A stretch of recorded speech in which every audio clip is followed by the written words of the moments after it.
আসসালামু আলাইকুম। আমি ডাক্তার আশরাফুল ইসলাম।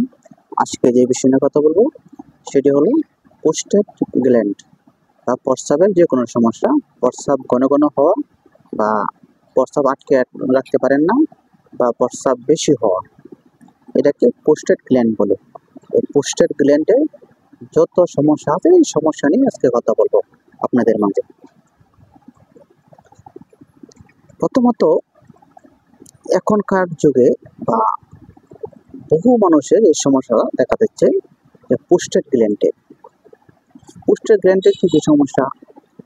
অনেকের প্রস্রাব অধিক পরিমাণ বেশি, অনেকের প্রস্রাব অনেক কম, প্রস্রাব হয়ই না, প্রস্রাব আটকে রাখতে পারে না কেউ, আবার কারো প্রস্রাব হয় না।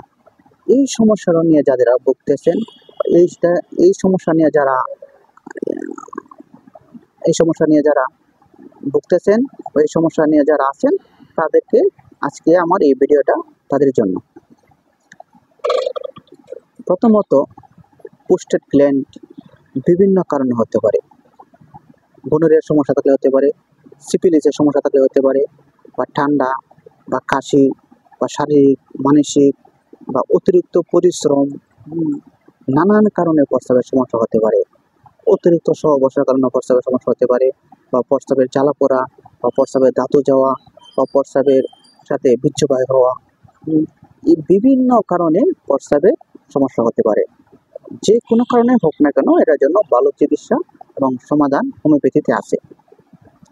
প্রোস্টেট গ্ল্যান্ড হলে আপনারা হোমিওপ্যাথিক কী কী মেডিসিন খাবেন, এই নিয়ে আজকে আপনাদের সাথে আমি কথা বলবো। প্রথম কথা হলো, একটি মেডিসিন হলো, এখন আমি যে মেডিসিনগুলোর নাম বলবো কিছু ধারাবাহিকতা মেডিসিন, প্রথম থেকে লাস্ট পর্যন্ত শুনবেন। যার সাথে যে মেডিসিনটা বলি ওরা ওই মেডিসিনটাই খাবেন।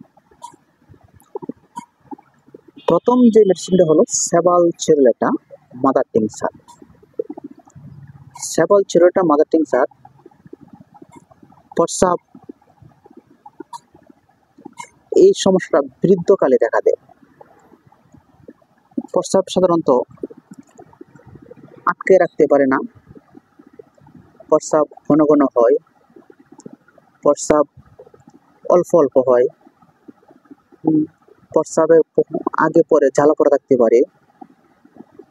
প্রোস্টেটের সাথে যে মাংসটা বাড়ে, ওই মাংসর কারণে যে সকল ব্যক্তিগত এই সমস্যাটা দেখা দেয়, ওইটা হলো প্রোস্টেটের কারণ সেবালচিরলেটা মাদার টিংচার।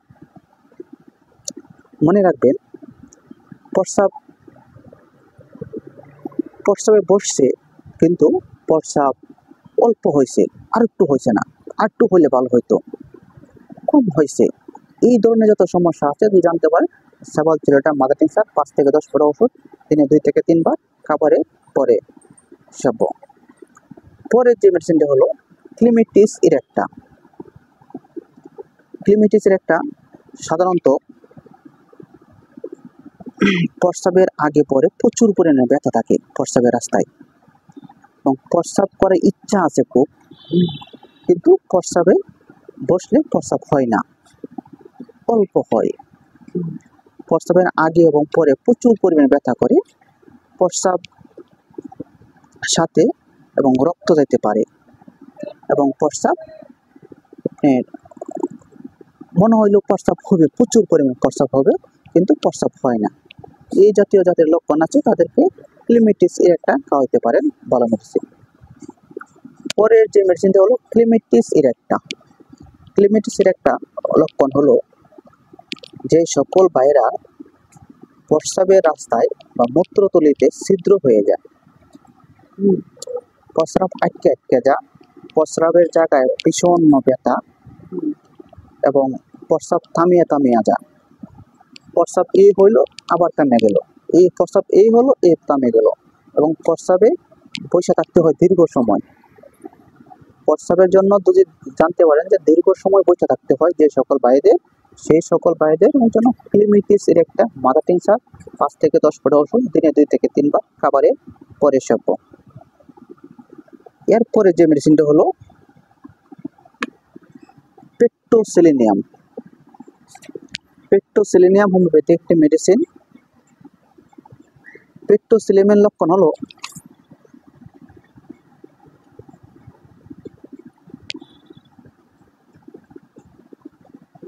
হঠাৎ প্রস্রাবের বেগ, যে সকল ভাইরা জানতে পারেন যে হঠাৎ করে প্রচুর পরিমাণে প্রস্রাবের বেগ, প্রস্রাব আটকে রাখতে পারতেছেন না, প্রস্রাব প্রচুর পরিমাণে প্রস্রাব বেগ হয়ে গেছে, প্রস্রাবের স্থানে যাইতে না যাইতেই প্রস্রাব পড়ে যাচ্ছে, ওই সকল ভাইদের জন্য যদি আপনি জানতে পারেন যে প্রস্রাবের বেগ বেড়ে গেছে, বেগ বেড়ে যেয়ে প্রস্রাবে যাওয়ার আগেই প্রস্রাব পড়ে যাচ্ছে, ওই লক্ষণটা যদি কারোর থাকে তো পেট্রোসেরিনিয়াম 200 পর 5 থেকে 10 পর ওষুধ দিনে 2 থেকে 3 বার খাবারের আগে সেব্য।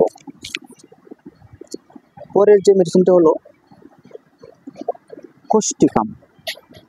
কোষ্টিকাম এই মেডিসিনের লক্ষণ যদি জানেন, এই কোষ্টিকামের লক্ষণ হলো প্রস্রাব প্রচুর পরিমাণে প্রস্রাব হবে, আপনি নিজেও জানতে পারবেন না, ঘুমের মাধ্যমে প্রস্রাব হয়ে যাবে, হাঁটতেছেন প্রস্রাবে পড়ে পড়ে যেতে পারে, বা চলতেছেন প্রস্রাবে পড়ে পড়ে যেতে, বা বসে রয়েছেন প্রস্রাবে পড়ে পড়ে যেতে পারে।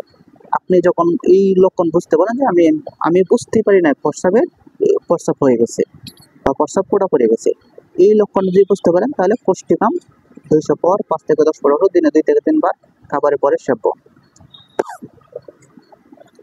আরেকটি মেডিসিন হলো পুনিয়াম। পুনিয়াম এই সমস্যাটা বৃদ্ধ বয়সে, যে সকল বৃদ্ধ বয়সে আছে ওদের সমস্যা দেখা দেয়। বৃদ্ধ বয়সে আপনি যদি জানতে পারে পোস্টার গ্ল্যান্ডের আছে, থামিয়ে থামিয়ে প্রস্রাব হয় এবং প্রস্রাব হয় না বা প্রস্রাব হইতেছে বা হবে না, 40, 50, 60, 70 বছর 80 বছর পার হয়ে গেলে যে সকল পুরুষদের যে সকল সমস্যা দেখা দেয়, যে দেখতে পাচ্ছেন যে প্রস্রাবের বিভিন্ন সমস্যা, প্রস্রাব হচ্ছে না, প্রস্রাব আটকে যাচ্ছে, প্রস্রাব হবে বা বেশি হয়ে যাচ্ছে, যদি বৃদ্ধ বয়সে এই সমস্যা দেখা দেয় তাহলে আপনারা পুনিয়াম 200 পর 5 থেকে 10 পর ওষুধ দিনে 2 থেকে 3 বার খাওয়ার পরে খাইতে পারেন। এবং প্রস্রাবের বিষয়ে আরও অনেক মেডিসিন আছে, তবে এইগুলো পোস্টেড গ্ল্যান্ডের জন্য এইগুলো মেডিসিন মূল মেডিসিন। যদি আপনাদের কারো এই সমস্যা হয়ে থাকে এবং এই মেডিসিনগুলো খাইতে পারেন আপনারা, এরপরেও যদি কারো কোনো কিছু জানার থাকে, বোঝার থাকে, তাহলে আমাদের মেসেঞ্জারে বা হোয়াটসঅ্যাপে যোগাযোগ করতে পারেন, আমাদের হোয়াটসঅ্যাপ এবং মেসেঞ্জার নাম্বার দেওয়া থাকবে। আর ভিডিওটা যদি ভালো লাগে শেয়ার করবেন, সাবস্ক্রাইব করে রাখবেন। ধন্যবাদ। সুস্থ থাকবেন, হোমিওপ্যাথিক ওষুধ খাবেন এবং প্রস্রাবের সমস্যাকে দূরে রাখবেন। আসসালামু আলাইকুম।